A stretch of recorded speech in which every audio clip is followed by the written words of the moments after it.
Buenas noches, bienvenidos y bienvenidas. Esto es Ojo Público Pregunta. Soy Nelly Luna, editora general de Ojo Público, y los quiero invitar a enviarnos sus preguntas a esta transmisión vía Facebook o también vía Twitter. Esta semana Perú ocupó el triste segundo lugar de los países con más muertes por 100.000 habitantes, solo después de Bélgica. Y es probable que también esta semana superemos la cifra de 26.000 muertes oficiales por COVID-19. ¿Estamos realmente en el peor momento de la pandemia en el país? ¿Y qué más es lo que falta por venir? ¿Y qué es lo que está fallando además o funcionando de la estrategia que se está impulsando desde los diferentes sectores del gobierno? Hoy, durante la conferencia de prensa, el presidente Vizcarra y su gabinete defendieron las diversas estrategias que se están impulsando para enfrentar la enfermedad y el avance de esta en las regiones, pero lo cierto es que las cifras de fallecidos continúan en aumento, producto no solo ya de los síntomas de la enfermedad, sino también de un sistema de salud colapsado hace semanas en diferentes regiones, incluyendo la capital. Problemas hay muchos, por ejemplo, la decisión de usar las pruebas rápidas, ¿no? Una investigación de Ojo Público y el Centro de Periodismo Investigativo de Puerto Rico, publicado estas últimas semanas, estableció que la mayoría de los 52 países de América Latina y el Caribe dirigieron sus esfuerzos a la compra de pruebas moleculares para el diagnóstico de casos COVID, pero solo Perú y Puerto Rico usaron la ruta de las pruebas rápidas. Y esta información, como ahora sabemos, es la que se usó luego para armar la curva de contagio cuando no hay certeza sobre los resultados y los usos de este tipo de pruebas. Pero otro problema también ha sido la concepción de un diseño, de un único diseño de estrategia, sin comprender tal vez las diferentes realidades sociales, económicas, culturales y el alto margen de informalidad en el país. Por ejemplo, un análisis que también realizamos y hemos publicado en Ojo Público muestra que el 90% de las muertes registradas en zonas urbanas se han concentrado en distritos más pobres, y es parte también del análisis que el epidemiólogo Gabriel Carrasco ha presentado esta semana, de cómo el exceso de muerte se concentra en los distritos con indicadores de pobreza más elevados. Esta semana también hemos tenido, después de largos 5 meses, el Ministerio de Salud ha liberado los datos sobre la situación del coronavirus en pueblos indígenas. Han reportado alrededor de 21.000 casos de indígenas afectados. Loreto es la región más golpeada, con más de 10.000 casos, pero luego está Ucayali y Amazonas, ambas con más de 5.000 personas contagiadas. La población indígena más afectada por la enfermedad es el pueblo Aguajún, que tiene más de 5.000 casos confirmados, principalmente en Amazonas. Luego están los Quichua, ubicados entre Loreto y San Martín, y los Achuars, que tienen alrededor de 4.820 casos de personas contagiadas. Respecto a los indicadores y cómo la pandemia se está concentrando y avanzando en diferentes partes del territorio del país, lo que tenemos es que los excesos de mortalidad están golpeando cada vez más a los distritos, como les decíamos, más pobres. ¿Qué está funcionando de la estrategia o qué es lo que hay que modificar y por qué las principales medidas que se impulsaron durante los primeros 5 meses no han estado funcionando? Para hablar de eso hemos invitado hoy a Larisa Otero, epidemióloga e investigadora de la Universidad Cayetano Heredia, Gabriel Carrasco, también epidemiólogo e investigador de la Universidad de California y la Universidad Cayetano Heredia, y el politólogo José Incio, investigador y candidato a PhD en Ciencias Políticas en la Universidad de Pittsburgh. Muchas gracias, Larisa, Gabriel y José, por acompañarnos el día de hoy.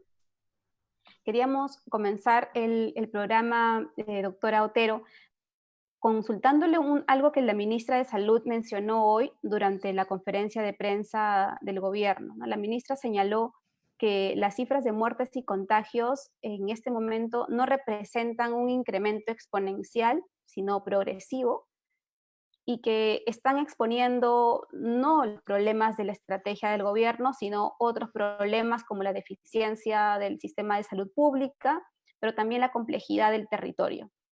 ¿Cuál es su percepción sobre esto? O sea, realmente las cifras de fallecidos son bastante altas y dramáticas, pero no estamos tan mal, o sea, no es el peor momento de la pandemia. ¿Cuál es su percepción? Claro, creo que es peor, ¿no? ¿Cómo definimos peor? Creo que estamos en el peor momento antes de la en el sector salud, bastante antes de la pandemia incluso. Y ahorita con el número de fallecidos diarios, creo que estamos en un momento terrible, ¿no? Desde que empezó a subir rápido la curva en abril, llegamos a un pico en junio, bajamos por 2 semanas, luego hemos vuelto a subir. No sé si podemos decir qué momento fue peor. Creo que estamos viviendo los peores momentos de nuestra historia, no sé, por lo menos de muchos años ahora. Sí es cierto que no ha acelerado en Lima, la curva no es tan empinada como fue al inicio, eso es cierto, y no se ha pasado el pico de la curva en Lima. En Perú sí se pasó en algún momento. Entonces había una y en la última semana como que había una desaceleración. Yo no para nada diría que esto es algo que nos puede tranquilizar y que ni nada, pero claro, creo que es que cómo definimos peor, ¿no? Entonces yo sí creo que estamos en un momento muy, muy difícil hace ya varios meses.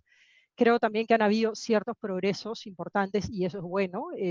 Tenemos una población mucho más, una enorme parte de la población bastante comprometida. Tenemos algunas herramientas para combatir el coronavirus mejores que antes, ¿no? La dexametasona que ha demostrado que reduce mortalidad y que se está usando en los hospitales.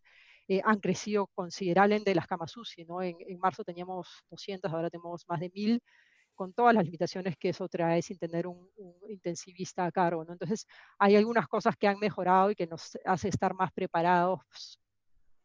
Lo digo de manera conservadora, no estamos completamente preparados, por supuesto, pero claro, en cuanto a carga de enfermedades, de casos, es muy, muy, muy alta, por supuesto, y bueno, por nuestra estructura, por nuestra sociedad, por cómo eh, porque nuestra economía no se puede sostener con teletrabajo, obviamente hemos tenido que abrir. Ningún país abre con 8.000 casos al día, no han habido reclamos porque se han cerrado los domingos. Claro, los países con 8.000 casos al día cierran de lunes a domingo, ¿no? Entonces, no cierran un día. Eso no se puede hacer en nuestro país por el daño gigantesco a la economía y a la vida de las personas, a la salud mental también. Pero bueno, creo que hay algunas cosas que sí han mejorado, si es que vamos a ver peor o en ese aspecto no estamos en el peor, se ha fortalecido el sistema de salud. Por otro lado, lo que sí definitivamente está peor es el ánimo y las fuerzas del personal de salud. Están absolutamente agotados, ¿no? Probablemente todas las personas que están viendo eso están agotadas y con muchas dificultades de estar en casa con el estrés y de no ver a sus familiares, pero imaginémonos el personal de salud trabajando estos turnos de 12 horas incansablemente hace 6 meses sin descanso y con la mitad del personal en el hospital. Eso sí te diría que los ánimos y las fuerzas del personal de salud deben de estar en su peor momento.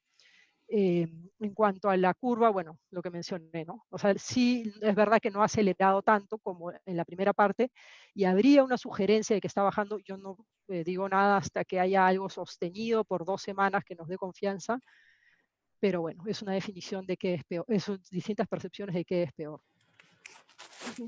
Gabriel, y en el caso de, por ejemplo, una de las opiniones o cuestionamientos que han ocurrido durante esta semana tienen que ver a si funcionó o no funcionó la cuarentena, ¿no? La cuarentena larga y sostenida que tuvimos, porque de un momento a otro, bueno, la cifra de fallecidos comenzó a incrementarse. Hace varias semanas que superamos los 200 fallecidos por día. Y el cuestionamiento ha sido que todo falló desde un inicio. Hay muchas voces, gran parte que no se sostienen en ninguna evidencia, pero que permanentemente están criticando esto al gobierno. ¿Cuál es tu percepción sobre este momento, ¿no? Si es el peor momento y si además la cuarentena sí funcionó, como dice la doctora Otero, para primero que los médicos entiendan mejor la enfermedad y puedan atenderla, y segundo, para ir creciendo también progresivamente en la infraestructura hospitalaria. Sí, yo opino muy similar a Larisa. No estamos en un momento para definir con claridad si estamos en un lugar bueno o en un lugar malo, ¿no? Y sobre todo porque es una epidemia con gran complejidad. Es una epidemia donde Perú es un mosaico de múltiples realidades. Es una epidemia que impacta de diferente forma no solo estratos geográficos, sino también a estratos de edad, también a estratos socioeconómicos y muchas otras capas que determinan básicamente cómo afrontamos esta epidemia, ¿no? Entonces, sí, bueno, claramente van a haber algunos estratos o algunas áreas geográficas donde al parecer hay una disminución más pronunciada, van a haber otros donde al contrario hay un ascenso bastante sostenido. Eh, Sin embargo, si es que tuviéramos que agarrar como un promedio en general, como dice Larisa, es muy temprano para definir una etapa optimista, decir que ya estamos disminuyendo, ¿no? O para decir que ya pasamos lo peor, digamos, en epidemiología de enfermedades infecciosas, si es que tenemos que seguir el curso de la enfermedad, claramente deberíamos ver patrones de 2, 3 semanas, lograr, digamos, pendientes relativamente sostenidas en el tiempo. Y casi empíricamente lo vemos porque ya hemos vivido este entusiasmo inicial anterior, ¿no? Vivimos una etapa donde la gente decía, bueno, ya está bajando el número de casos, ya es un escenario en el cual se pueden reabrir ciertas cosas y claramente esas decisiones han hecho que haya un incremento de nuevo. Digamos, no es, para ponerlo de una forma más sencilla, digamos, la epidemia es muy dinámica y reacciona mucho a las acciones que tomamos. Y lo que podamos ver, el escenario que podamos ver hoy día, va a cambiar, depende a los comportamientos que veamos, ¿no? Y tiene una función diferencial en cada estrato. Digamos, hay personas muy jóvenes donde aparentemente el impacto, por lo menos en exceso de muertes, no ha sido tan grave como claramente lo es para personas mayores de 60, ¿no? Y en ese sentido, cuando me preguntas sobre si funcionó o no funcionó la cuarentena, digamos, no, diría que no hay ninguna duda de que las cuarentenas funcionan, ¿no? Digamos, es un método básico en epidemiología de enfermedades infecciosas, sobre todo ante brotes emergentes nuevos y reemergentes, ¿no? O sea, hay mucho conocimiento que no se tiene, hay médicos que no están preparados, hay sistemas de salud que no están preparados, y claramente lo que hicimos, como muchos dijeron, era comprar tiempo.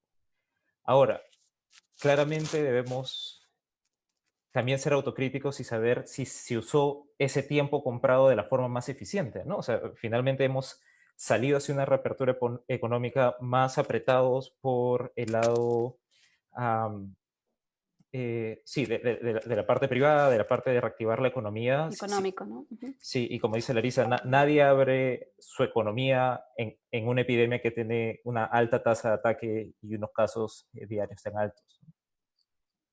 Ujú.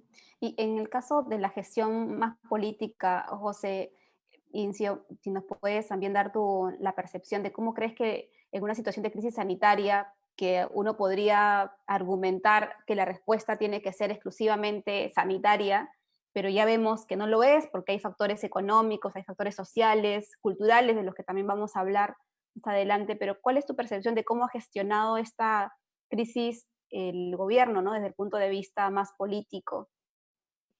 Sí, gracias Nelly, gracias por la invitación a Ojo Público.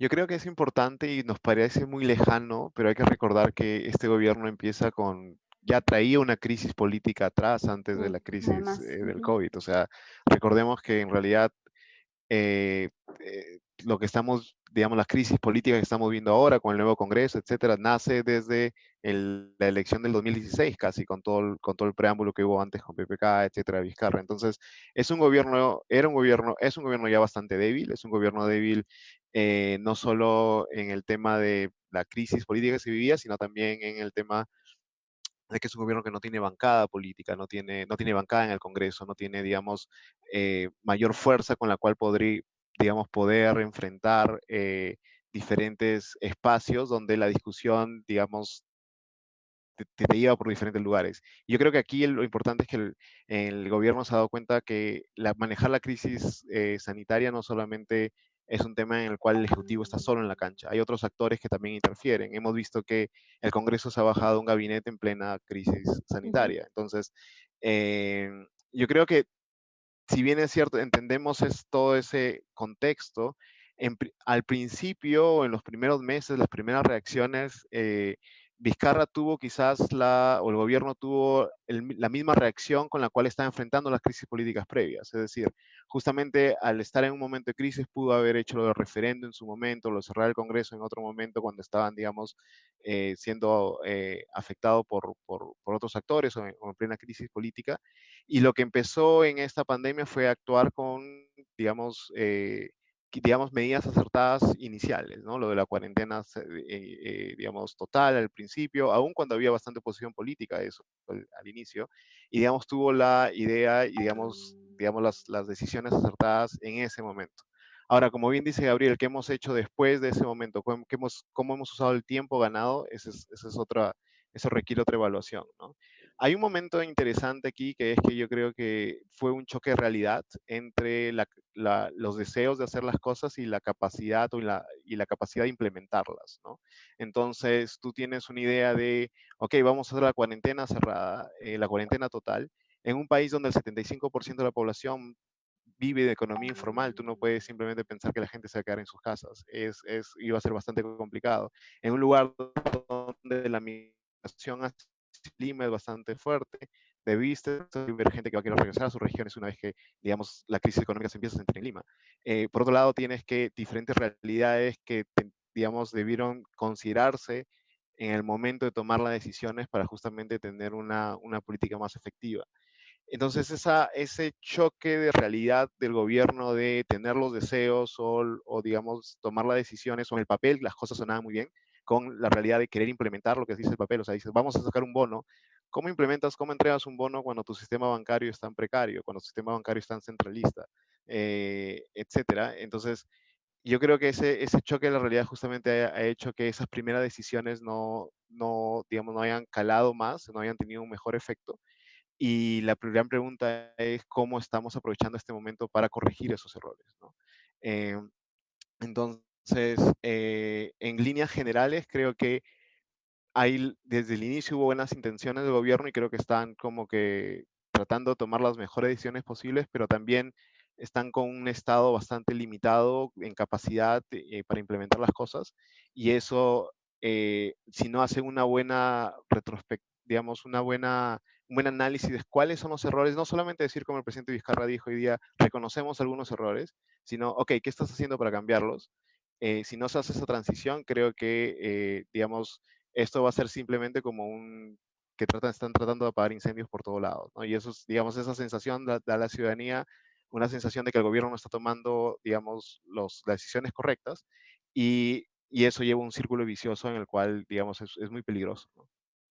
Pero el contexto tampoco ayuda mucho, ¿no? Estamos a un año de elecciones y conversábamos antes de comenzar el programa acerca de que la verdad científica va por un lado, pero también el discurso, las narrativas que necesita una sociedad para no perder, digamos, la esperanza y continuar trabajando, que es lo que nos toca a todas las personas en estos días difíciles, pueda continuar también reactivando la economía del país y no haya incremento de pobreza y por lo tanto menos brecha de desigualdad, en fin, todo lo que esto supone. Entonces, ¿cuál es la línea que debería tener o que deberían tener el gobierno, crees tú, en marcar el uso de estos conocimientos científicos que se tienen en torno a la enfermedad, pero también a los tratamientos que hay, y al mismo tiempo decir con total crueldad o realidad lo que está ocurriendo para acceder a tratamientos que todavía no hay certeza de su eficacia, tampoco sobre el acceso a las vacunas? ¿Cómo creen que el gobierno debería hacer? Porque tampoco se pueden resolver en 5 meses problemas estructurales heredados durante décadas, ¿no? Y les doy comenzamos si quieren por Larisa, y yo invito a los que están enviándonos sus preguntas, por favor, a continuar haciéndolas a esta transmisión de Facebook, que luego de este bloque les haremos llegar a cada uno de los invitados. Larisa, a ver, contigo, ¿qué opinas sobre esa línea delgada entre hacer ciencia y al mismo tiempo un gobierno que parece no estar tomándolo en cuenta para algunas decisiones políticas? Claro, bueno, y eso lo hemos estado viendo en varios países, ¿no? El Perú no es un país que estamos acostumbrados al uso de datos, al uso de evidencia para políticas públicas y eso en general, y lo vemos en muchísimos aspectos ahora resaltados, ¿no? Por ejemplo, esto de la toma de medicamentos que no necesitamos, o que no están probados, ¿no? Ivermectina, hidroxicloroquina, etcétera, incluso fomentados por algunos médicos. Eso es algo que ya venía de antes, ¿no? Antes tú puedes, ahorita y hasta febrero de este año, tú podías comprar los antibióticos más avanzados, más complejos en las farmacias sin ninguna prescripción, no había ningún tipo de control, ¿no? O tienes una gripe, ibas y en la farmacia te recetaban un antibiótico. Entonces, cosa que es bien, bien grave y que en otros países no pasa, ¿no? Entonces, eso yo tomo lo que me parece, que no hay una, digamos, credibilidad en que no, bueno, el médico, además, claro, tiene que ser un médico bien formado, ¿no? Me da algo, yo tengo que hacer esto que me ha dicho y no debo de buscar en internet o hacer lo que, o sea, tener otra opinión. Entonces, no hay una cultura tanto de uso de datos, de uso de evidencia. Tenemos sistemas de información, tal vez podemos hablar más adelante, con bastantes problemas. Ahora, también es justo decir que si comparamos un poco con algunos otros países y líderes, pues que han estado fomentando tomar cosas como en Brasil, como en Estados Unidos, etcétera, creo que acá sí ha habido una intención de seguir un poco la evidencia o seguir un poco lo que la OMS recomienda, o sea, digamos, el camino correcto y no, no minimizar la epidemia, etcétera. Pero también ahí yo creo que los académicos tenemos que hacer un poco una mea culpa, ¿no? ¿Dónde estábamos nosotros antes, ¿no? ¿Cuánto hemos trabajado conectados con la sociedad? ¿Cuánto hemos hecho estudios que impacten directamente en la población? ¿Cómo hemos difundido la ciencia? ¿O estamos más preocupados por los papers, por las conferencias internacionales y por avanzar en nuestra carrera? Entonces, sí, la academia, ser un académico en Perú es un reto. Han habido algunos progresos en los últimos años, pero creo que también tenemos nosotros que hacer más esfuerzos por, eh, bueno, qué es lo que está pasando ahora, digamos, a la fuerza, todo el mundo ahora opina sobre ciencia, epidemiología y es excelente, ¿no? Eh, entonces, sí creo que había no creo que es un gobierno que no cree en la ciencia, pero tal vez han habido, bueno, expertos, ¿no? O personas consideradas expertas que son expertos en algunos campos que han estado recomendando cosas que no son las ideales, ¿no? Entonces, en general como sociedad, creo que tenemos que fortalecer todo nuestro entrenamiento en general en ciencias desde el colegio, la formación médica, la formación de enfermería, eh, y tener una cultura de datos, ¿no? De información y entender qué cosa la ciencia no responde todas las preguntas de la vida, por supuesto, es solo un aspecto, ¿no? Entonces creo que en general nuestra sociedad tiene que fortalecer eh, lo que significa la ciencia para el progreso de una sociedad. No es una cosa, una actividad, digamos, para que les gusta a algunos que trabajan en ese rubro, sino que la ciencia realmente puede impactar en la vida de las personas y hoy lo vemos, creo que ya muchas personas más deben de estar convencidas. Sí, y entender, bueno, que nos deja más preguntas que muchas veces respuestas ante un virus además completamente nuevo del que apenas estamos aprendiendo a conocer un poco más de medio año, ¿no? Empezamos con algunas preguntas para José. Mencionan de Mel Rima, ¿no fue un error considerar que una pandemia planetaria inédita antes, mencionan, es igual a una guerra y de ahí deducir que toda acción debería ser vertical y represiva? Excelente pregunta. No me gusta y quizás es desde mi punto de vista, no me gusta la retórica de guerra en esta pandemia. No creo que desde el punto de vista, sobre todo cuando hablamos de implementación, digamos, articular el Estado, sea una buena retórica para poder enfrentar la pandemia. Por ejemplo, hoy día el primer ministro hablaba que estas intervenciones Taita que envían un montón de gente, te hace sonar a como, claro, envías un batallón que va, mata al enemigo y regresa.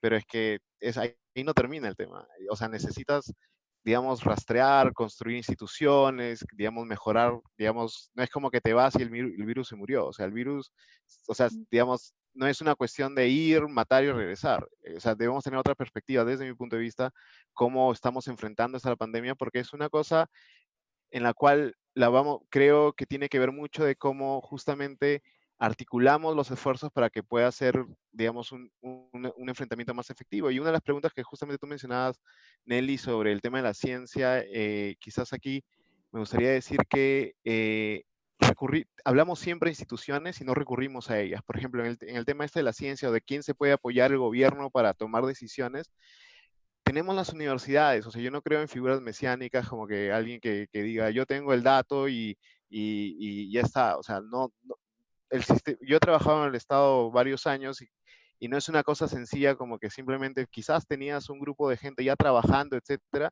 y porque la cabeza del ministerio o de la dirección, etcétera, leyó algo por ahí, lo trae, arruinas el trabajo que ha estado mucha gente, digamos, ya avanzando, ¿no? Entonces, si acá necesitamos apoyarnos en datos, apoyarnos en ciencia, recurre a tus universidades, recurre justamente a esas instituciones que ya tienen, digamos, un buen cúmulo de conocimientos macerados que te podrían informar y que te podrían haber, digamos, dado mayor luces para tomar mejores decisiones. De esa manera también no solamente enfrentas esta pandemia de una forma más eficaz, sino también fortaleces esas instituciones que la vas a seguir necesitando en el futuro, ¿no?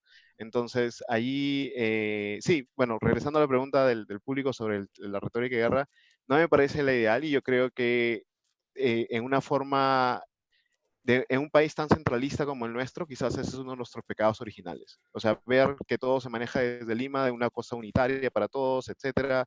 El general que viene y dice esto se hace así, creo que justamente es parte del error, ¿no? Es una cuestión de articular, es una cuestión de política finalmente, y es una cuestión de reconocer dónde están los diferentes, digamos, niveles de gobierno y con cuáles puedes trabajar, digamos, cuáles son las estrategias que vas a implementar tú para poder trabajar con todos ellos a la vez.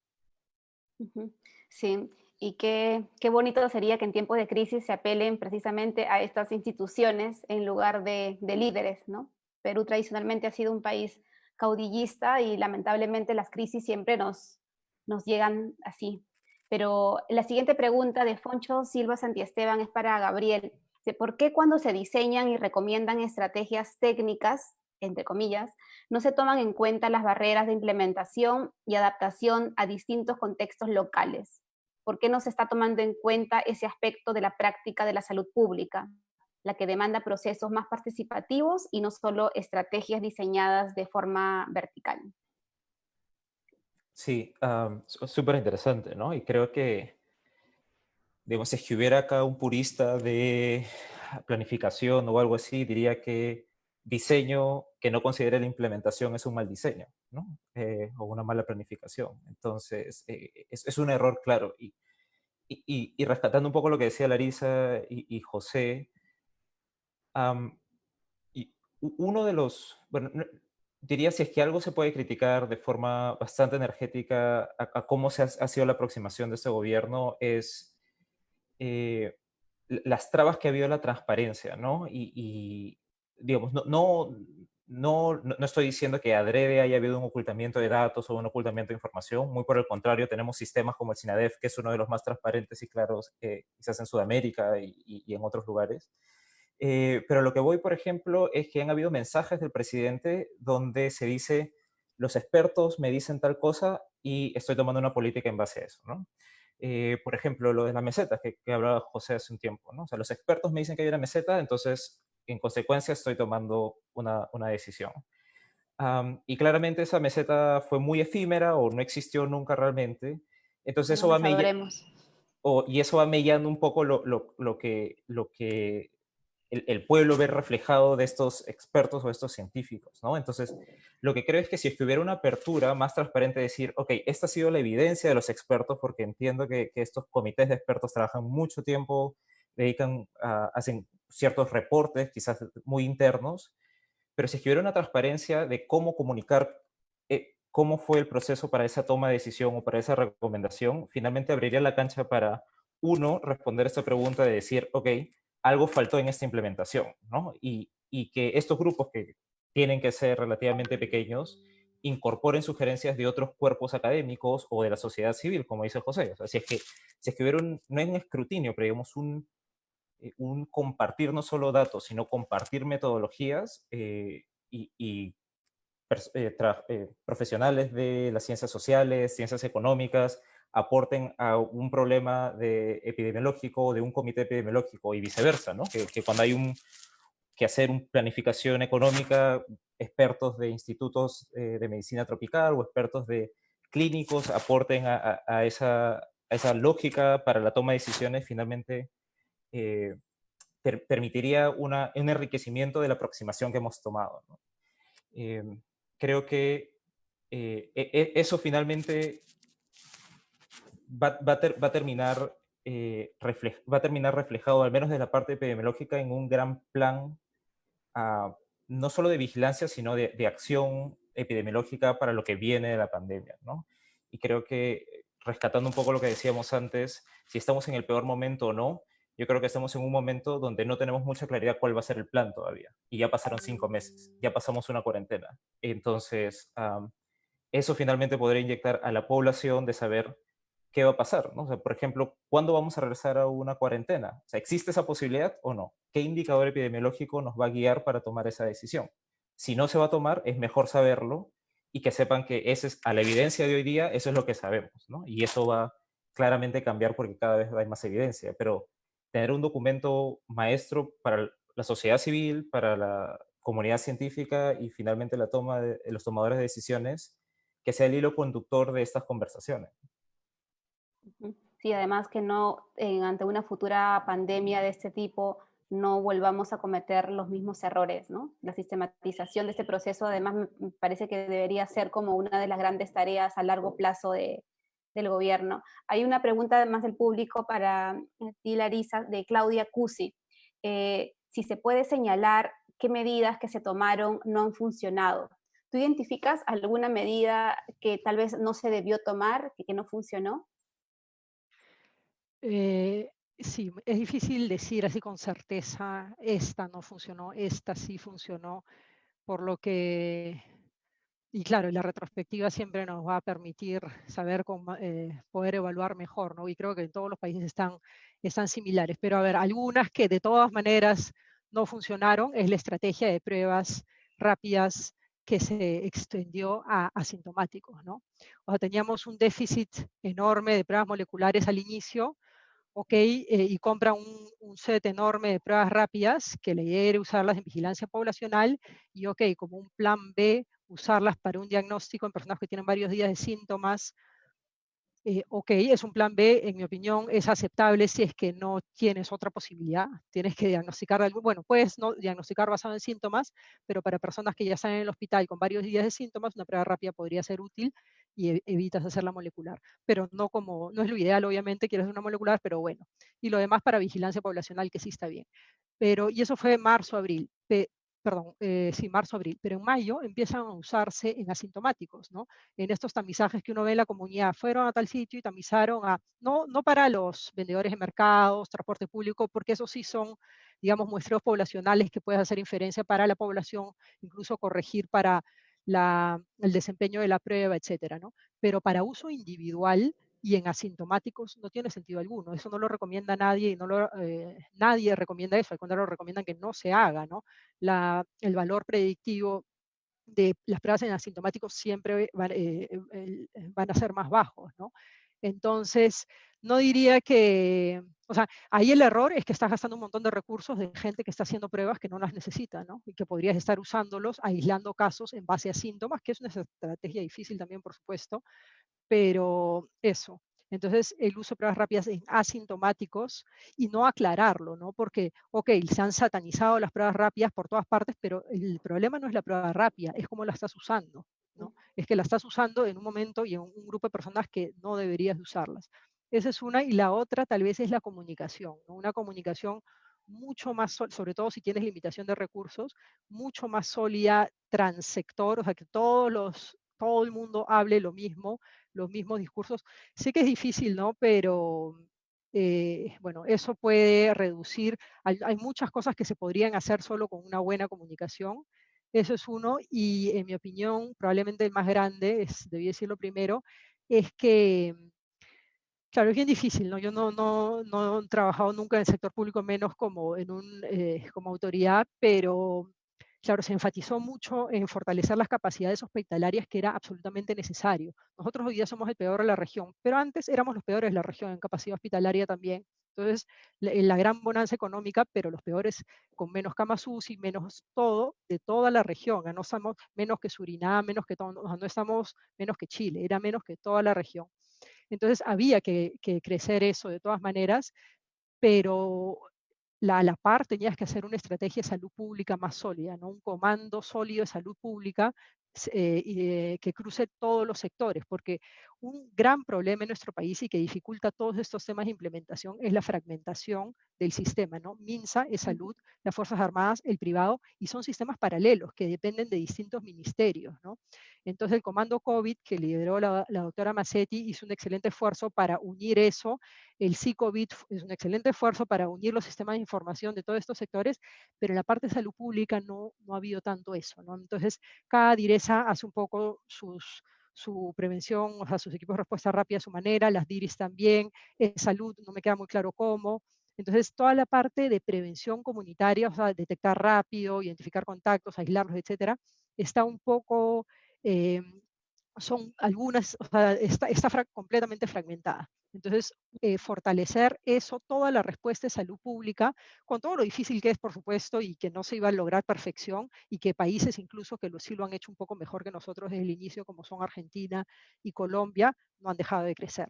O sea, obviamente, por supuesto, con una curva más plana que nosotros, pero no han dejado de crecer y habiendo implementado esas estrategias. Así que no eran suficientes, pero yo pensaría que eso, o sea, fortalecer más la salud pública, el componente de salud pública, que ya venía mellado desde antes de la pandemia. Así como éramos los últimos en capacidades hospitalarias, te puedo dar algunos indicadores para que podrían sugerir que éramos los últimos también en capacidades de salud pública.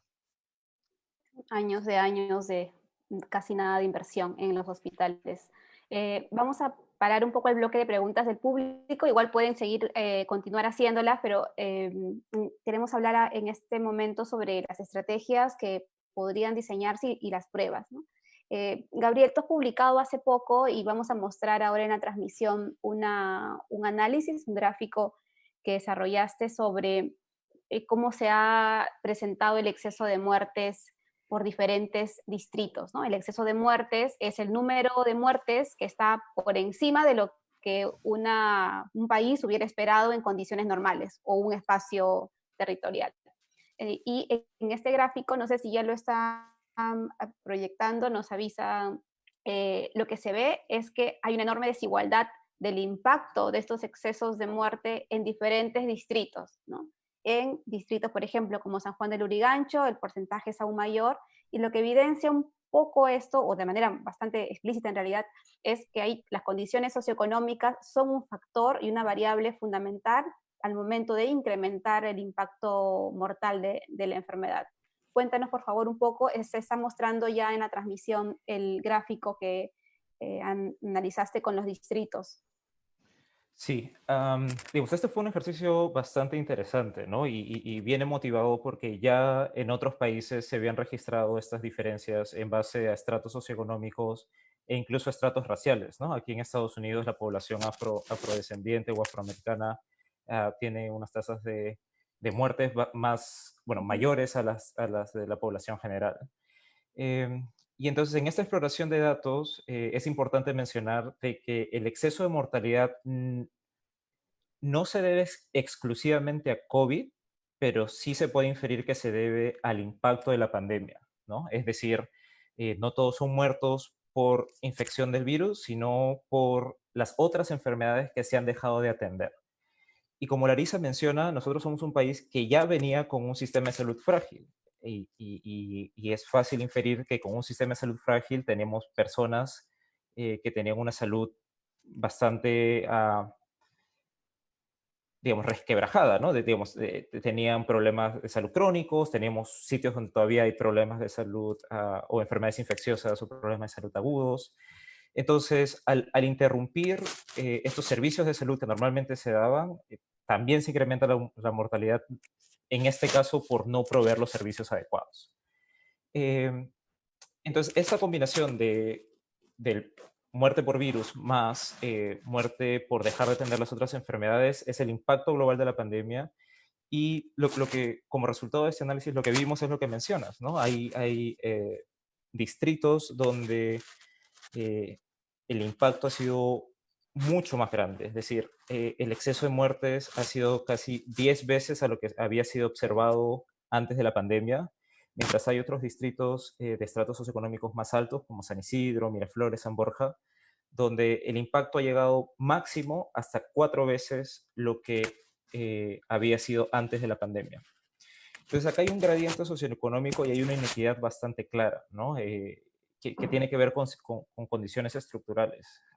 Lo que hicimos además fue explorar cómo era la distribución poblacional, porque esta enfermedad, si bien en un inicio se hablaba mucho de que era bastante democrático, porque no importaba si tenías dinero o no podías infectarte, estos distritos, por ejemplo, San Isidro o Barranco, tienen una estructura poblacional de una edad bastante avanzada, es decir, son personas, adultos mayores, ¿no? El promedio de edad es bastante Ujú. alto, a comparación de poblaciones más jóvenes como las de San Juan del Lurigancho. Entonces, además, en términos de vulnerabilidad, se esperaba que estas personas que viven en estos estratos más altos estén más conectadas a la importación del virus, porque viajaban hacia otros lugares Ujú. en el extranjero. Sin embargo, estas condiciones de vulnerabilidad durante el desarrollo de la pandemia no se han visto, digamos, han habido fuerzas más grandes que esta vulnerabilidad basal, ¿no? Eh, y eso es básicamente preocupante en términos de salud pública, porque lo que hemos estado tratando de hacer hasta el momento es eh, estrategias sí, estrategias políticas que tienen una talla para todas las realidades del país, ¿no? Si bien es complicado en este momento, yo no he visto ningún país que, por ejemplo, haya hecho cercos epidemiológicos a nivel administrativo 3, es decir, a nivel de distritos o comunidades bastante pequeñas porque son altamente permeables. Pero sí se puede enfocar la ayuda de acuerdo a este diferencial de impacto, ¿no? Digamos, Ujú. hay distritos que claramente necesitan un soporte mayor, enfocar mejor las poblaciones, desde el lado económico hasta la parte de salud, proveer y reactivar la atención primaria en salud para las enfermedades que son más prevalentes en estas zonas en comparación con las de los otros distritos. Y O sea, porque en una... es decir, por ejemplo, en el análisis que mencionas ahora, ¿no? Sobre los diferentes factores sociales, si uno ve en el cuadro les he compartido también ahora para tenerlo todos en la mira, la distribución del exceso de muertes, si podemos volver por favor y proyectar, Alonso, el cuadrito del exceso de muertes por distrito y por edades, lo que uno ve es que en situaciones normales, digamos, de población completamente igual, ¿no? La población de mayor riesgo es la población de mayor edad, junto a otras comorbilidades, pero podrían ser, por ejemplo, Jesús María, San Isidro, que tienen habitantes con con una edad bastante alta, que podrían en condiciones normales tener mayor riesgo, ¿no? Ante Exacto. si es que se contagian. A diferencia de San Juan del Lurigancho, San Martín de Porres, Comas, cuyo promedio de edad es un menor. Sin embargo, en este cuadro lo que se ve es que el exceso de muertes tiene tasas o porcentajes más altos en San Juan del Lurigancho, San Martín de Porres, Comas, y donde hay menos es precisamente Miraflores, Lince, La Molina. Esta parte de cómo la desigualdad también del país, ¿no? Que puede convertirse en una variable decisiva al momento de considerar el impacto mortal que tiene la pandemia. Porque a mí me sorprende, ¿por qué no se tuvo en cuenta desde un inicio? Porque la desigualdad está en todos lados, ¿no? Parece absurdo tal vez decirlo, que no se haya considerado esta posibilidad al momento de diseñar también las estrategias. No Sí, sé, Larisa y Gabriel, si tienen algún punto de vista sobre esto.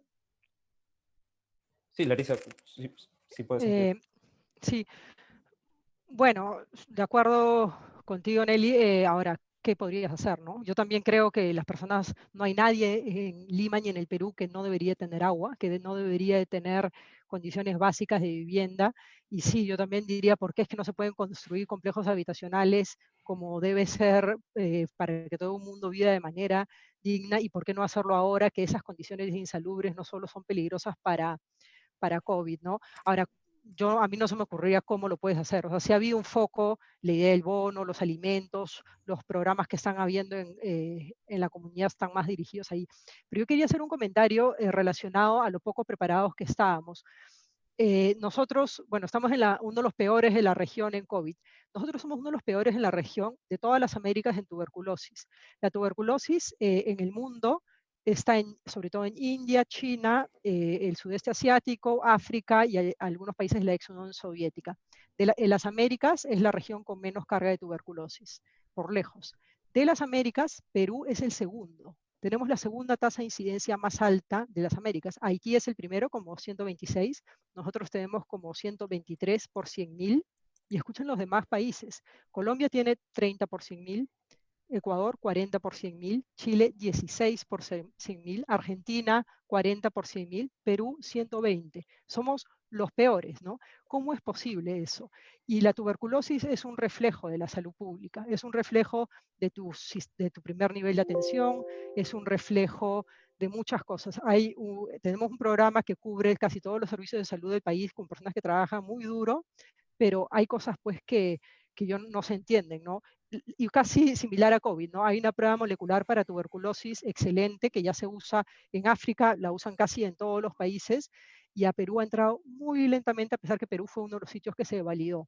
Pero ahora, bueno, hay 40 máquinas de expert en el Perú, esta prueba molecular rápida, que es poco, ¿no? Para la plata que tenemos y lo que podríamos hacer. ¿Y qué relación tiene esto con lo que mencionaba Gabriel? Es que son los mismos lugares que tienen tuberculosis, son los que tienen COVID. Exactamente los mismos. Lima, la selva, las ciudades del norte, o sea, y los que fueron más afectados, ¿no? Perú tiene 120 por 100.000, ¿no? San Juan del Lurigancho tiene 250 por 100.000, ¿no? Entonces, casos de tuberculosis. Entonces, es casi que podrías hacer un mapa y se sobrepone exactamente. Entonces, los determinantes sociales, pues, están más allá de las pruebas, están más allá de la plata o cómo se ha invertido la plata, etcétera, ¿no? Y lo digo porque, claro, tal vez decimos, todos los errores están en el manejo de esta pandemia. Los errores venían de antes. Los hospitales antes de la pandemia se caían a pedazos. Paso que das en un hospital, paso que hay corrupción. Entonces, es solo que cómo nos hubiera ido pues si no hubiéramos tomado ni una decisión incorrecta. Tal vez un poquitito mejor, pero yo no creo que mucho mejor, porque estos determinantes sociales no los desapareces ni con pruebas moleculares, ni con remdesivir, ni con 500 intensivistas. Por supuesto que sí iría un poquito mejor, pero creo que esta comparación con lo mal que estamos en tuberculosis comparativo a la región y países que no están mejor que nosotros económicamente, como es Argentina, Ecuador, etcétera, es un reflejo de esto, ¿no? Dicho sea de paso, la tuberculosis tiene un componente importante de estudio de contactos, ¿no?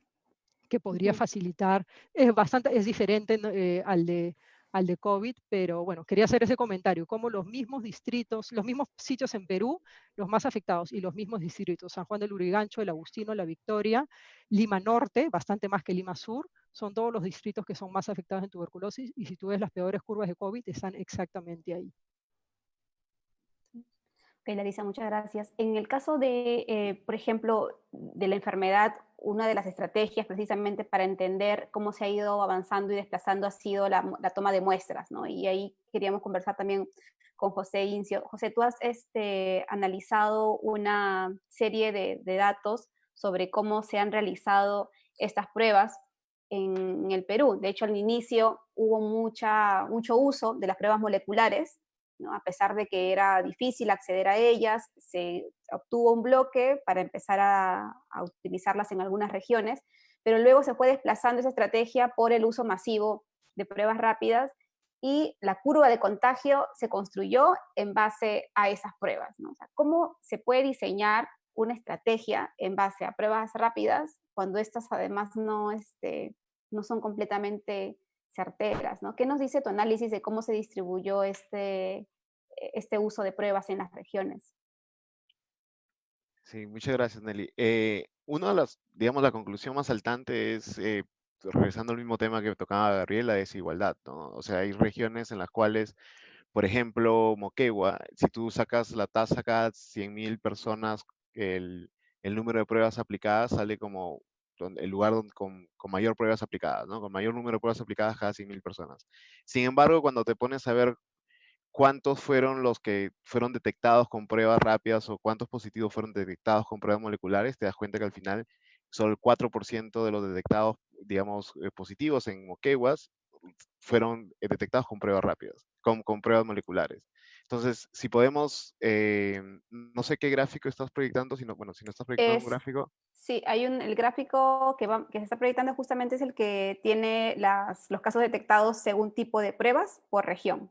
Ok, genial. Entonces, tú puedes ver ahí la disparidad entre una y otra. Hay regiones que, y ahora, no todas son iguales. Hay regiones en las cuales tú puedes ver que la diferencia o la brecha no es tanta.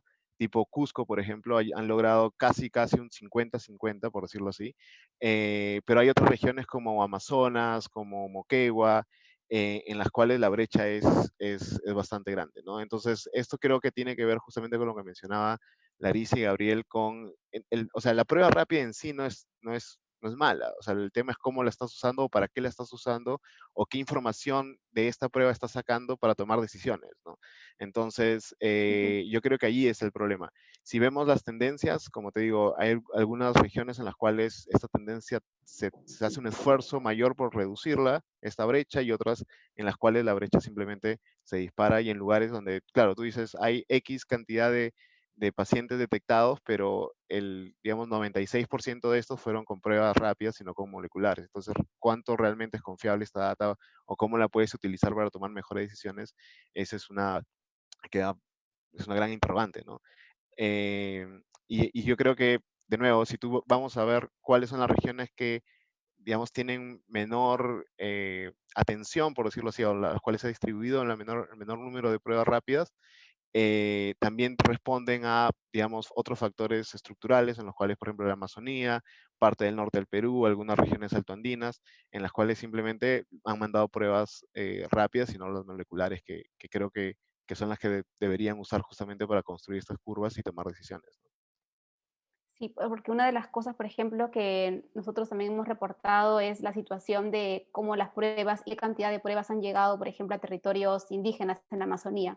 Y hay zonas en las que han llegado 5, 10, y en realidad es difícil y un poco complicado, por no usar otra palabra, generar una estrategia ante esa cantidad de muestras, porque además no son muestras diseñadas como tal, sino son aleatorias a quien vaya llegando, ¿no? Si había un líder indígena que demandaba una prueba, la hacían de esa forma. Si había alguien que aparecía en medios, se la hacían, ¿no? Entonces, estamos diseñando o se ha diseñado una estrategia basada en una curva de contagio que suma y mezcla los dos tipos de pruebas cuando no necesariamente son representativas y cuando no se toman en cuenta, por ejemplo, en algunos territorios, la tasa, ¿no?, de población que hay en esas zonas, como la de los pueblos indígenas. No sé si puedes comentar, por ejemplo, lo que tú has encontrado en torno a Loreto, Ucayali, en estas regiones. Sí, claro. Ucayali, por ejemplo, es una región en la cual, digamos, ha llegado muy pocas pruebas moleculares y la mayor, digamos, su curva o la información que sea con la cual o la prueba con la que has utilizado para construir sus diferentes curvas o la diferente información que va a alimentar a los tomadores de decisiones ha sido básicamente pruebas rápidas, ¿no? Si vamos a un cálculo más, digamos, de región por región, y nos concentramos en las pruebas moleculares, Lima es la que concentra la mayor tasa de pruebas moleculares por cada 100.000 habitantes. Esto también tiene que ver, entiendo, y aquí Larissa y Gabriel me imagino que tendrán más autoridad e información para hablar sobre el tema, pero entiendo que también tiene que ver con un tema de los laboratorios, etcétera, y aquí regresamos al punto anterior en el cual hablamos de, o sea, cuál es la capacidad con la que contamos y cuál es digamos, la capacidad a la cual pudimos abrirnos, ¿no? Y entiendo que habían varias universidades que se habían ofrecido en sus laboratorios para poder justamente analizar estas pruebas. Y si vemos, por ejemplo, a nivel nacional, nunca hemos, o sea, muy rara vez, alguna vez hemos llegado a analizar 6.000 pruebas diarias moleculares, pero ese techo nunca lo hemos pasado. Entonces, justamente eso también te lleva, creo yo, a tener estos cuellos de botella o esta poca utilización de las pruebas moleculares, ¿no? Entonces, yo creo que son una conjunción de varios factores, pero, de nuevo, qué herramienta estamos utilizando y sobre qué información estamos tomando decisiones es algo bastante importante. Y lo último que quiero agregar aquí es, regresando a un tema que hablaba Gabriel sobre transparencia, es que, por ejemplo, nosotros construíamos, o sea, recuperábamos la información de la sala situacional y de las notas del MINSA, y de un momento a otro dejaron de sacar la información digamos, desagregando entre tipos de pruebas para hacer justamente este tipo de análisis, ¿no? O sea, es decir, de un momento a otro las notas de prensa del MINSA ya no hacían la diferencia entre una y otra. Entonces, hace de nuevo, no creo que sea con ánimo de ocultar información, pero sí es a muchos meses ya de iniciada la pandemia, creo que el manejo de la información es algo que desde el principio, justo con Gabriel en algún momento escribimos sobre el tema, que es algo que se debió tomar desde el día uno, porque es algo que te va a ayudar justamente en toda esta maratón, ¿no? Es como que, retomando las palabras del presidente Vizcarra, es como estamos corriendo una maratón, pero sin buenos datos, sin datos en los cuales podemos confiar, estás corriendo una maratón sin Ciegas. saber a dónde y a ciegas. Entonces, yo creo que son esas cosas que se van mezclando. Vamos a retomar las preguntas del público y en realidad al inicio de la pandemia, por ejemplo, creo que lo conversábamos en algún momento, se habría como que la oportunidad de hacer una reforma de salud o planificar o pensar en una reforma de salud que esta crisis nos ayude a repensar, ¿no? Con un sistema más integrado, menos fragmentado, pero es difícil en un contexto donde además de la crisis sanitaria sumas estas crisis políticas heredadas, como decía José, de hace varios años. Incluso los mismos peruanos estamos ya creo que al borde del colapso porque una noticia tras otra nos ha venido sorprendiendo todos los años. Y es complicado aún más que el gobierno en estos próximos meses electorales empiece a poner en agenda esta ansiada reforma, ¿no? Y cómo hacer que el sistema de salud pública se convierta en un derecho universal para todos, cuando tenemos además una economía que se está cayendo poquitos en los próximos meses. Eso es el gran reto también. Bien, viene una pregunta de Paloma Bellatín. ¿Qué estrategias regionales se podrían usar para ajustar las políticas a las capacidades de los gobiernos subnacionales, ¿no? Y al contexto de cada localidad a nivel de municipalidades? ¿Quién quiere responder esta pregunta? Yo puedo dar una respuesta inicial. Yo creo que en el primer momento, cuando empezó todo, digamos, no, y el gobierno estaba como queriendo ganar tiempo, una estrategia nacional única fue una decisión, a mi entender, correcta. Fue una decisión que te permitía dar un respiro y decir, bueno, ¿cómo nos ordenamos aquí? Sin embargo, creo que al pasar los meses y al pasar las semanas y ver justamente iba llegando la información de cómo la pandemia estaba afectando a diferentes zonas, yo creo que se debió hacer un diseño mucho más inteligente de cómo hacer este tipo de, digamos, cuarentenas o estos tipos de políticas, porque no todos los lugares del Perú son iguales, no todos los lugares del Perú, por ejemplo, tienen la misma densidad poblacional que las ciudades de las costas, las ciudades de la sierra son diferentes, no todos los lugares del Perú tú puedes parar la economía de un momento a otro, digamos, donde la economía informal es más alta que en otros lugares. Entonces, uh, yo esperaba que pasado, digamos, el primer susto y el primer momento, estas estrategias localizadas, si bien es cierto con líneas nacionales generales, pero tú puedes permitir que, digamos, gobiernos regionales, gobiernos municipales, etcétera, puedan justamente adaptar este tipo de estrategias o trabajar con ellos una que sea más propicia para su localidad. Y hay un tema que no estamos trabajando y es que vivimos en un país en el cual creemos que cuando sacamos una ley, lo que está en el papel se transforma en realidad, y lo cual eso no es cierto. Entonces, sabemos que se saca una ley que vamos a implementar X y luego cuando vamos a la calle a implementarla nos encontramos con otra realidad, ¿no? Entonces, justamente ahí lo que yo creo que es importante ahora es enfocarnos en cuál es nuestro tejido social del cual podemos justamente apoyarnos para poder implementar otras estrategias. Tú misma la mencionaste al inicio que, por ejemplo, en zonas de comunidades indígenas hay organización social con la cual te puedes apoyar y creo que el trabajar con ellas te va a permitir dos cosas. Primero, tener un poco de legitimidad, que como Estado Nacional tú vas a una zona alejada en la cual, digamos, estás conversando con sus autoridades y no vienes como de nuevo, como el caballazo que de Lima que viene y dice, esto es así porque yo creo que es así, sino que hay una suerte de diálogo y reconocimiento. Y dos, que justamente puedes aprovechar un tejido social que te permitiría tener un mejor control, te permitiría tener un mejor entendimiento de la zona para hacer qué es lo que va a funcionar o no. Entonces, por ejemplo, vamos a hablarlo después, pero en el tema del trazado de contactos, podrías apoyarte también, digamos, en este tipo de organización o tejido social para que esto se haga, digamos, mucho más sencillo, ¿no? Lo otro es que cuando pensamos en políticas públicas desde Lima, hay cosas que nos parecen imposibles porque desde Lima te parecen imposibles, pero hay cosas que se pueden partir o se pueden empezar a trabajar como pilotos en diferentes regiones o localidades que luego te van a informar para poder plantear una política nacional más efectiva. Entonces, yo creo que esto se vio, digamos, empezar hace bastante, pero no es tarde para justamente reconocer eso, ¿no? Cómo trabajar con, digamos, primero los diferentes niveles de gobierno, porque tienes que hacerlo. O sea, te gusten o no, están los niveles de gobiernos ahí. O sea, yo creo que hay una mala organización territorial, que hay demasiados distritos en algunas zonas, etcétera, pero bueno, ya están. O sea, tienes que trabajar con ellos. Pero tienes que encontrar la forma cómo trabajar con ellos de una manera más, digamos, digamos, más efectiva, y en eso parte también justamente cómo tú planteas el diálogo, ¿no? Y ahí yo creo que es donde las estrategias del gobierno se tiene que afinar para justamente ser esto, uno, más efectivo, y dos, empezar a ganar terreno en algunas zonas en las cuales se puede ganar terreno. O sea, hay zonas en las cuales tú, digamos, como bien dice Gabriel, identificar estas zonas donde necesitamos ir con todo, y hay zonas en las cuales podemos tener otra estrategia que podría alivianar incluso el peso digamos, de las medidas en zonas donde digamos, la pandemia tiene digamos, otra velocidad o tiene otra situación, ¿no? Ujú. O más frágiles también a su capacidad de respuesta, ¿no? Que también las hay. Hay otra pregunta de Gary Soto, ¿no? Larisa, ¿cómo entender que Lima no haya sido considerada dentro de la cuarentena focalizada, siendo la ciudad con más contagios? No lo entiendo.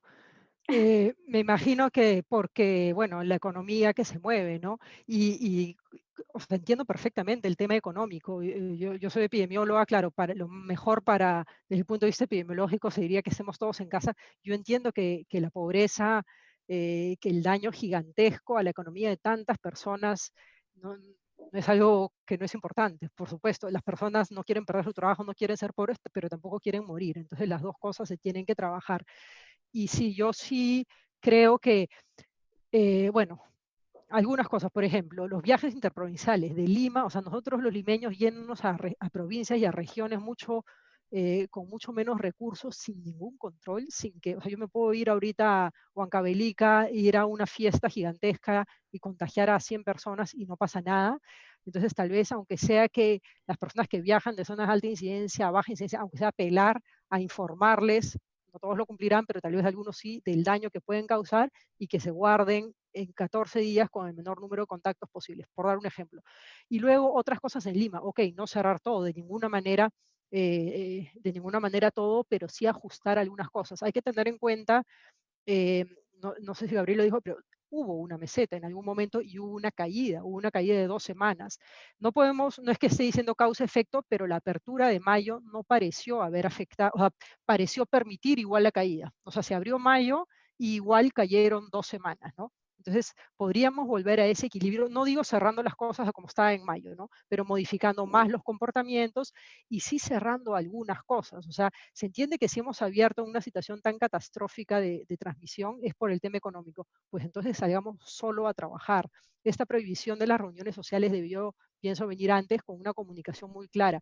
Yo entiendo que las reuniones sociales en muchos casos no están siendo necesariamente por irresponsabilidad o frivolidad, sino que la gente está desesperada, está muy ansiosa, quiere ver a sus amigos, quiere ver a su familia, necesita conectarse y sociabilizar para un humano es una actividad esencial, ¿no?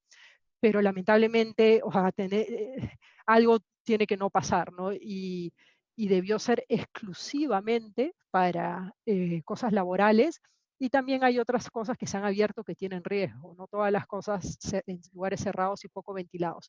Entonces, no, sí pienso que se podrían ajustar algunas cosas de la restricción de movilidad en Lima, tratando de ser lo más finos posible, considerando para cada tema que se haga, analizándolo con mucho cuidado, que tenga el menor impacto económico y el menor impacto en la salud mental y en la vida de las personas, pero sí creo que en Lima se tienen que hacer más ajustes, y también eh, para los viajes interprovinciales.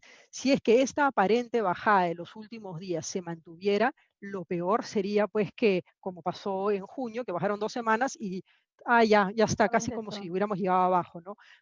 Si es que ha bajado, bueno, tenemos que esforzarnos el triple para, digo, con la distancia, con el uso de mascarillas, salir para lo indispensable, salir a trabajar, y a otras cosas indispensables, la vida social mínima y en lugares abiertos, ventilados, porque si no yo tampoco entiendo cómo Lima, la ciudad más complicada de todas, no se cierra más, ¿no? Y sí creo que cuando se abrió por razones económicas comprensibles, se debió ajustar más lo social para restringirlo absolutamente al máximo y más bien desde otros rubros ya, tal vez no desde salud, pero buscar fomentar otras opciones de sociabilidad seguras, ¿no? Que las personas tal vez, bueno, no estamos acostumbrados, pero tenemos que acostumbrarnos para proteger nuestra salud, ¿no?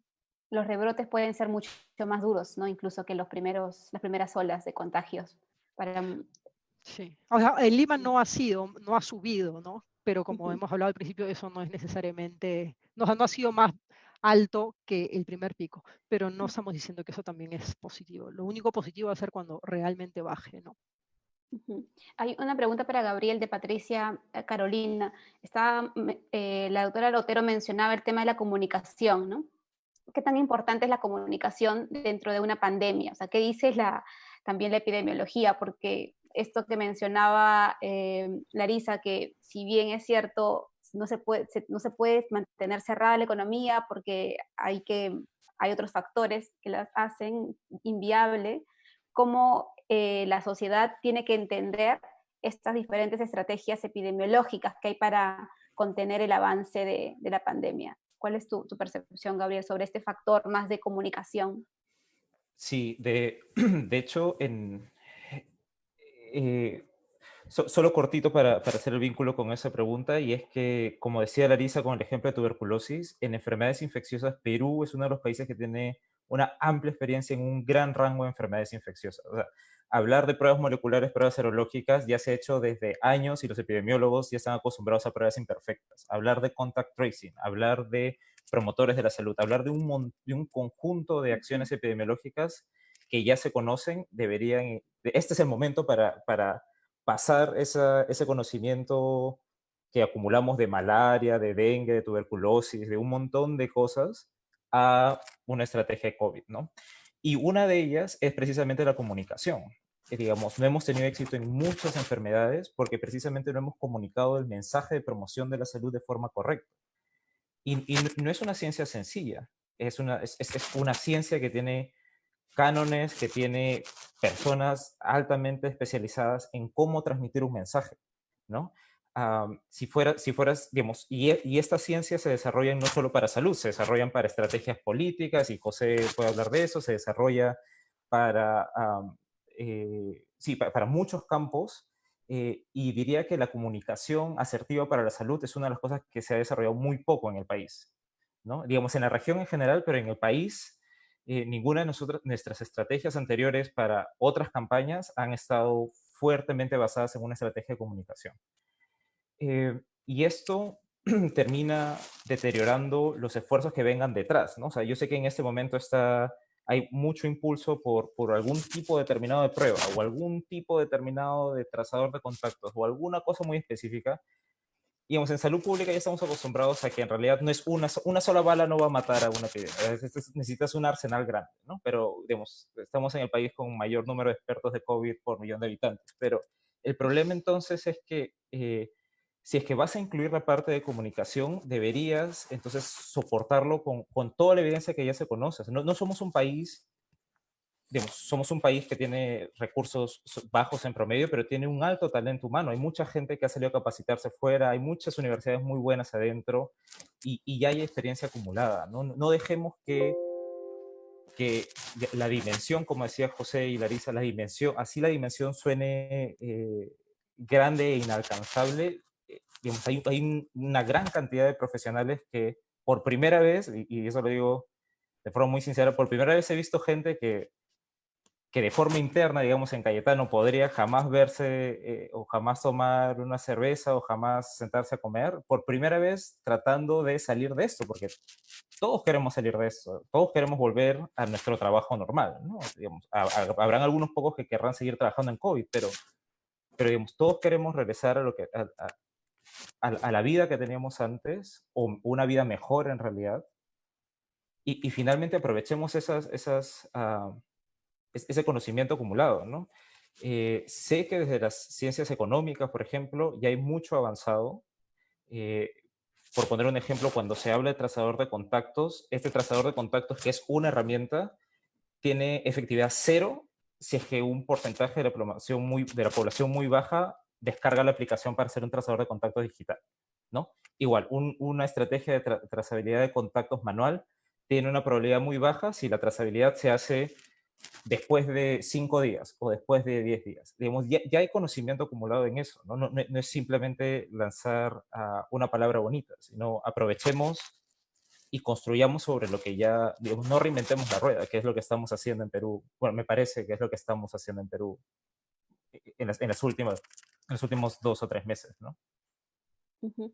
Y hablemos precisamente de eso, del trazado de contactos. Hay personas que han estado confundiendo que hay un solo tipo de trazado de contactos, cuando hay una amplia, digamos, método, hay varios métodos que te podrían ayudar a tener ese mismo objetivo, que es trazar contactos. No sé si Gabriel, José o Larisa nos pueden explicar en qué consiste el trazado digital, en qué consiste otro tipo de trazado, por ejemplo, lo que se utiliza para el control de la tuberculosis, que se sostiene más en estos tejidos comunitarios locales, y si podrían existir otros tipos de trazados de contactos. No sé si quien quiere comenzar o explicar ese tipo de formas de cómo trazar contactos. Bueno, puedo dar tengo Ujú. alguna experiencia en eso. Yo he estudiado bastante los estudios de contactos en tuberculosis, mi tesis de maestría sobre eso, un capítulo de mi tesis de doctorado también, y he trabajado supervisando el trazado de contactos en ébola con Médicos Sin Fronteras en Liberia durante 6 semanas. Entonces, es una actividad bastante compleja. En ébola, nosotros teníamos que seguir los contactos de 10 casos. Y eso era como 250 contactos y teníamos 1000 dificultades. Había 1000 filtros, había 1000 problemas. Estamos hablando de 10 casos. ¿Ah? En Perú hoy día tenemos 8000 casos. Entonces, es una actividad compleja y que requiere mucho recurso humano, y recurso humano con ciertas características. Tienen que tener ciertas habilidades clínicas que las puedes entrenar fácilmente, pero tienen que tener habilidades sociales, porque tienen que hacer una entrevista detallada, convencer, que te digan nombres, etcétera. Y tienen que tener, y bueno, luego tiene que tener toda una logística que te permita ubicar a estas personas, ¿no? Entonces, eso se ha usado sobre todo en tuberculosis, se ha usado en infecciones de transmisión sexual, en ébola, en meningitis y cualquier enfermedad que se transmita de persona a persona.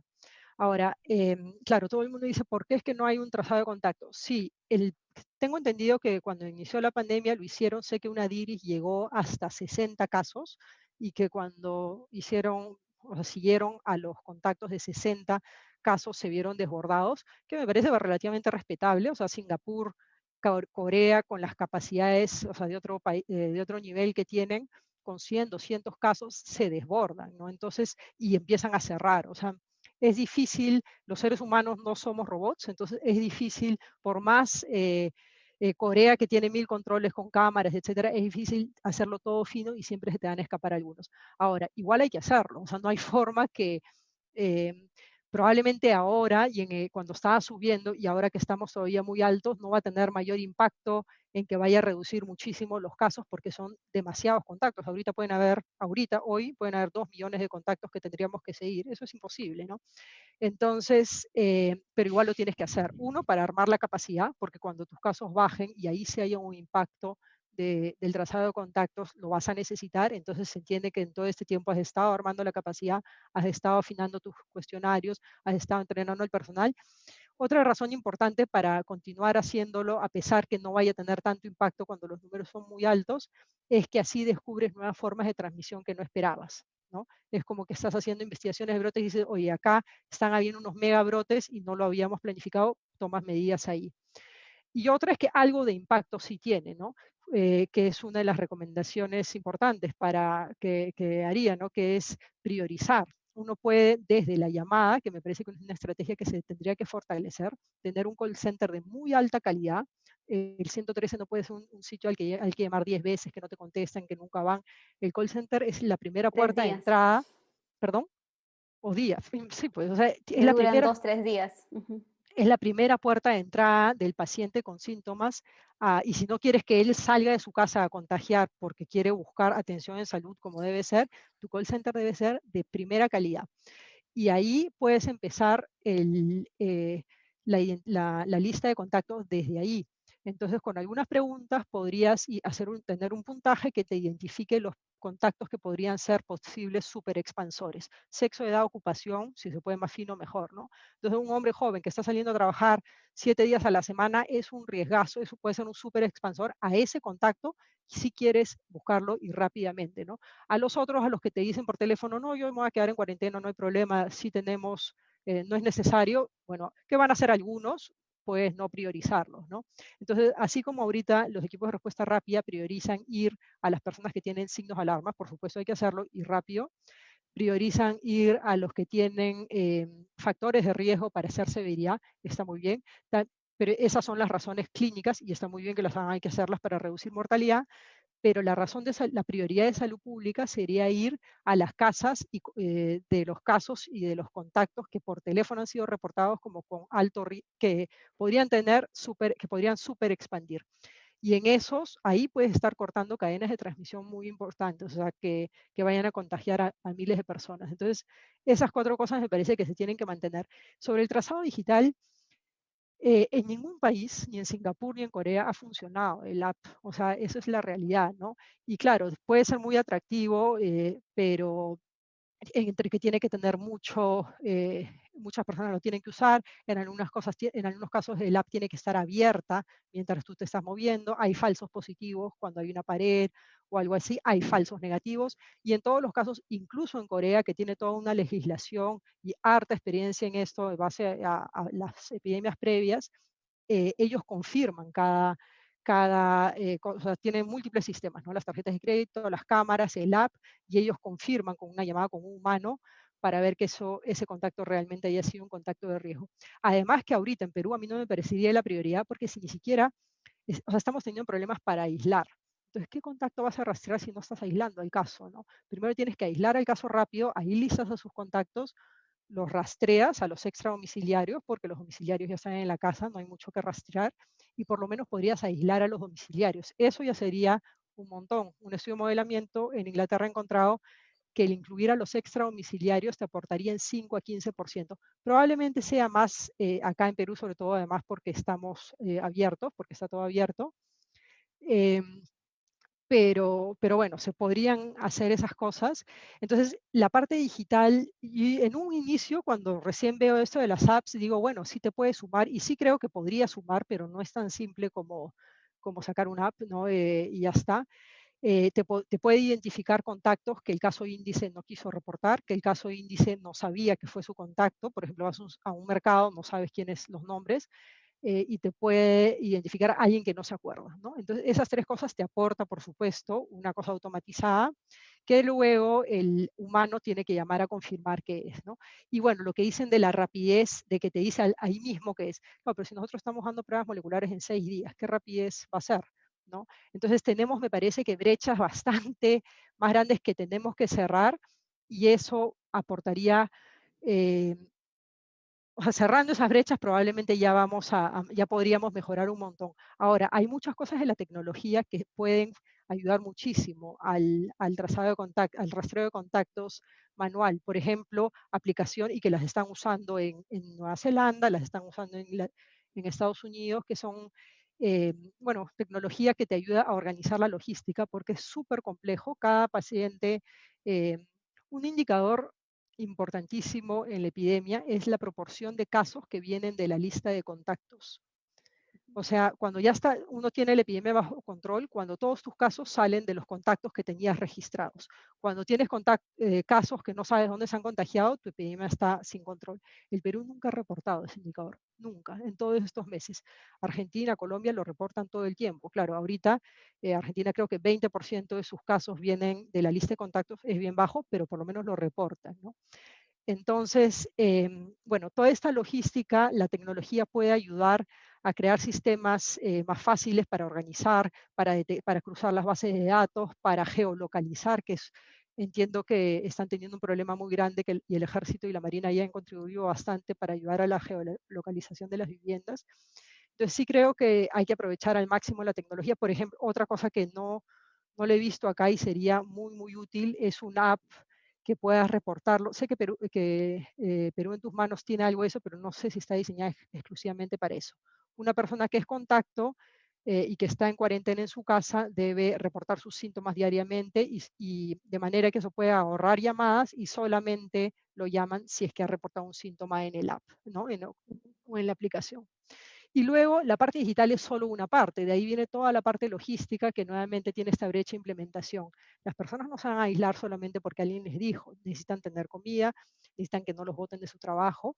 Y claro, siempre hablamos del sector informal, ¿no? Pero el sector formal está votando personas que son contactos o que son casos y no los dejan guardar o no están cumpliendo las medidas de aislamiento, no hacen estudios de contactos ni siquiera en los sectores laborales. Entonces, tenemos que fortalecer toda esa parte, los indicadores, no tenemos un sistema de información que integre toda la parte de prevención, ¿no? Cada DIRIS tiene su Excel separado, entonces no podemos ver cómo vamos en cobertura, en rapidez y en cumplimiento del aislamiento y cuarentena, que son los 3 indicadores claves para la efectividad del estudio de Una de las contactos. cosas que menciona justamente, doctora, está relacionada a esa fragilidad del sistema de información público en general, ¿no? O sea, no solamente es el de la geolocalización, sino, por ejemplo, la información que se tiene de RENIEC, de las direcciones. Las personas no suelen actualizar sus sistemas de DNI, la información fragmentada que tienen las direcciones regionales de salud.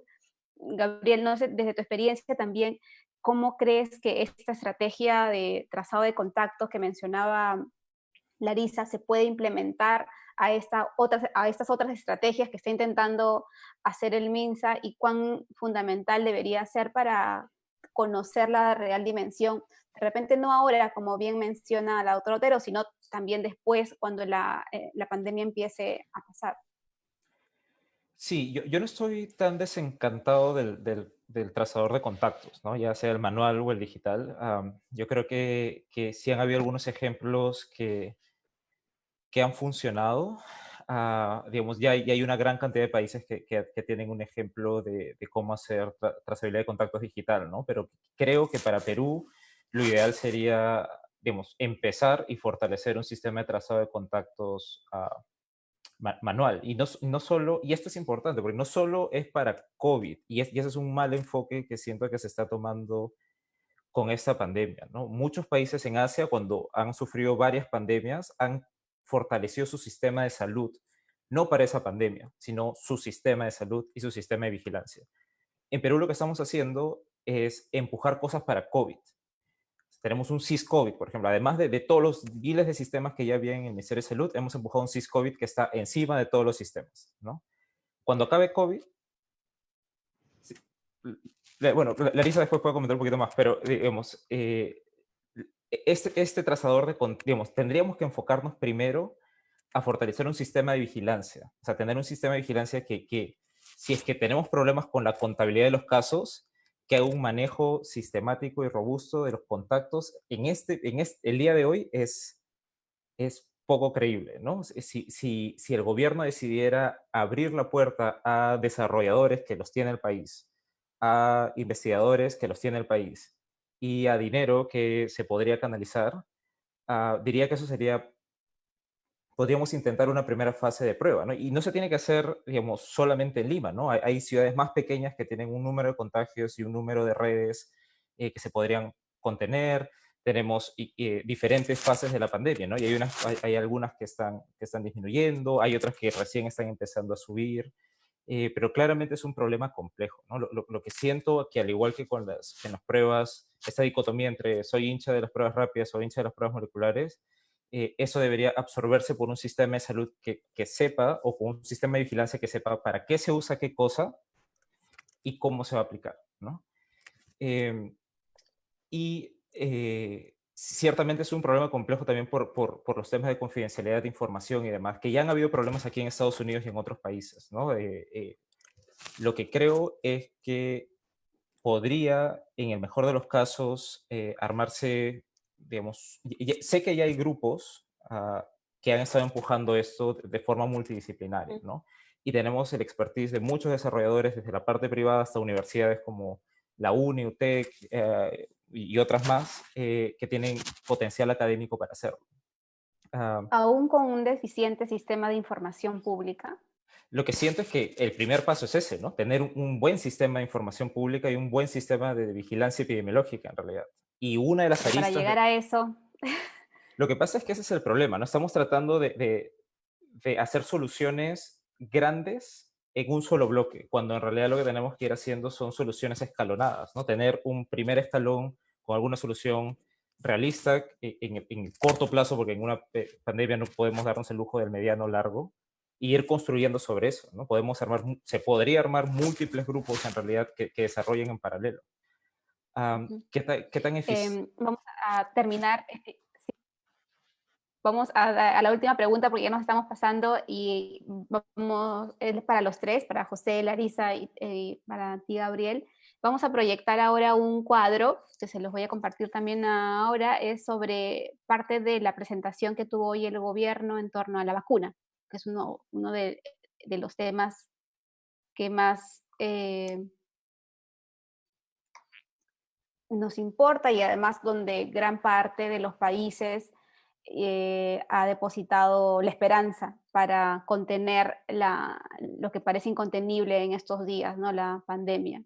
Y lo que mencionó el gobierno es el anuncio de que se están haciendo varios acuerdos, negociaciones con los diferentes laboratorios, entre ellos está Sinovac de China, ¿no? Está AstraZeneca, que lo trabajando con la Universidad de Oxford, y también con Pfizer y a través del mecanismo COVAX.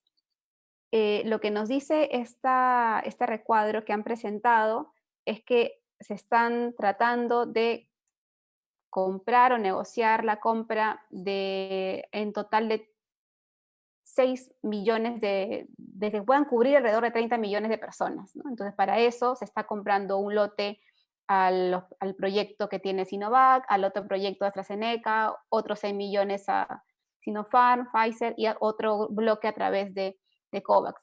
Sin embargo, y aquí la pregunta que les quiero hacer a ustedes, ¿no? ¿Cómo entender este anuncio? ¿No les parece un poco optimista asumir de que todos los proyectos de vacunas que se están desarrollando en este momento puedan funcionar, teniendo en cuenta que la fase 3 es la fase más complicada, donde se suelen caer además varios proyectos de vacunas, y cómo también generar un discurso desde la comunicación del gobierno ante la crisis para que la gente pueda entender de que no todas las vacunas además probablemente sean eficientes y que cada vacuna tiene una particularidad diferente. Es decir, que algunas vacunas van a ser para un determinado tipo de población, hay vacunas que van a necesitar de 2 dosis o tal vez más, no lo sabemos, y hay además vacunas para diferentes tipos, ¿no? Para prevenir la enfermedad, otras el contagio. ¿Cómo generar un discurso político que pueda enfrentar de manera realista este acceso a la vacuna cuando es un tema tan complejo? ¿Son optimistas ustedes sobre este acceso al próximo año? ¿Cómo lo dirían? Y hacemos cortito porque igual nos estamos pasando un poco de tiempo. Empezamos contigo, José, y luego vamos con Gabriel y Larisa. Genial.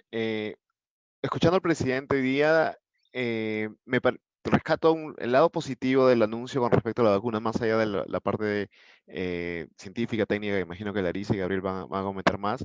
Desde mi punto de vista, me parece un buen mensaje en el sentido de decir, hay cosas que no queremos que nos agarren desprevenidos y sobre eso estamos trabajando desde ahora. Es decir, que cuando llegue el tema de las vacunas, que va a haber un montón de problemas de distribución, etcétera, ya estamos pensando sobre eso, que es un poco como remediar un poco lo que nos ha pasado hasta ahora, ¿no? De que todo nos agarró desprevenido y no nos hemos preparado hacia eso. Por otro lado, también está el hecho de que el gobierno necesitamos todos en realidad un mensaje de una idea de que hay una luz al final del túnel, o sea, que estamos viendo que digamos, hay en unos 5, 6, 7 meses o algo que podamos nosotros percibir como cercano, que hay una suerte de solución. El problema aquí es el equilibrio entre dar ese mensaje positivo para que justamente todos, digamos, no nos decayamos y podamos seguir adelante con todo esto y vender falsas esperanzas, ¿no? Entonces, ese es un equilibrio muy peligroso, por decirlo así, en lo cual esperemos que el gobierno haya tenido todos los inputs y un margen, digamos, una idea certera o más o menos certera o recopilado mucha información sobre estos plazos que ha dado, porque lo peor que puede pasar es que pasen estos meses y no se llega a nada, y ahí es creo yo, el problema político más importante.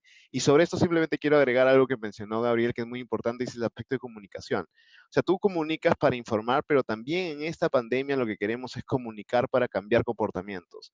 Y es ahí donde yo creo que el gobierno no ha hecho lo que tenía que haber hecho con respecto a cómo vamos a cambiar, qué es lo que vamos a decir, para que las personas que antes no se lavaban las manos, no sé, más de 2 veces al día, pasen a 10 veces al día, para que las personas entiendan el riesgo y las que son adversos, las que digamos no son muy adversos al riesgo, entiendan el gran problema en el que estamos y digamos la piensen 2 veces antes de salir. Si queremos cambiar comportamientos, debemos cambiar nuestra estrategia de comunicación, y ahí es donde, como lo mencionaba Gabriel, hay bastante ciencia atrás de eso, de la cual el gobierno puede verse lanzado, porque no es simplemente sacar un video bonito, conmovedor, es sacar un video que sea efectivo para que el que lo vea diga, ah, tengo que cambiar esto o voy a cambiar esto. Y hay bastante sobre eso desde la economía, desde la psicología, ciencia política también sobre cómo justamente cambiar esto, ¿no? Entonces, finalmente, me parece, de nuevo, positivo en ese sentido de cómo lo ha planteado el gobierno el mensaje, incluso hablando de que va a reducir trabas burocráticas, etcétera, que son las que hemos, digamos, la población las tiene en su mente todo el tiempo con lo que pasó en el oxígeno de Arequipa, etcétera, como que trabas burocráticas. Sin embargo, yo creo que ese equilibrio, esperemos que el gobierno haya tenido toda la información necesaria, si no, se le puede explotar en la cara, ¿no? Sí, Gabriel. Si puedes encender el micrófono, por favor. Perdón, sí, muy cortito. Los grandes retos, y creo que se discutió antes, es la implementación, ¿no? Digamos, para la vacunación, por ejemplo, la cobertura de vacunación de influenza para adultos mayores, me parece, el año pasado fue baja, fue menos del 50%, y para el año anterior, 2018, fue entre 60 y 70%. Entonces,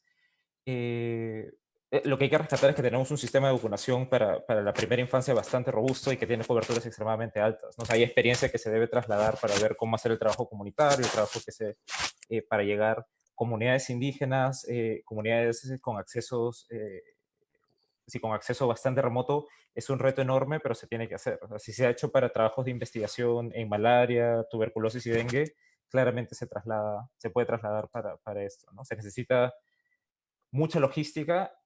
Diría que digamos, hay gente especializada en logística que se podría sumar, y gente que desde el mismo estado que sepa cuáles son las reglas de juego internas, ¿no? Porque claro, de afuera resulta raro ver algunas decisiones, pero adentro es una lógica y un espíritu muy diferente. Okay. Sí, doctora Otero. Es súper corto y de acuerdo con lo que han comentado, la comunicación va a ser importantísima, la priorización de personas. Y claro, también no podemos confiarnos completamente en esto. O sea, incluso con una vacuna medianamente buena van a seguir habiendo casos, así que tenemos que fortalecer todo nuestro sistema de salud pública. Pero sí coincido en que creo que planificándolo desde ahora y eso va a fortalecer no solo, como mencionan, no solamente COVID, sino va a quedar para otras cosas y se van a usar lo que ya se tenía. Claro, es complejo la distribución de una vacuna, también tiene algunas ventajas, ¿no? Con una buena comunicación puede ser mejor aceptada. Esperemos que sea una única, ¿no? Sin dosis de refuerzo, etcétera. Pero igual creo que no tenemos que ser un poco conservadores con las esperanzas. Todo pinta relativamente bien, pero bueno, en la ciencia no se sabe y bueno, esperemos lo mejor tanto con una vacuna o como con tratamientos que puedan reducir mortalidad o reducir infección. Okay.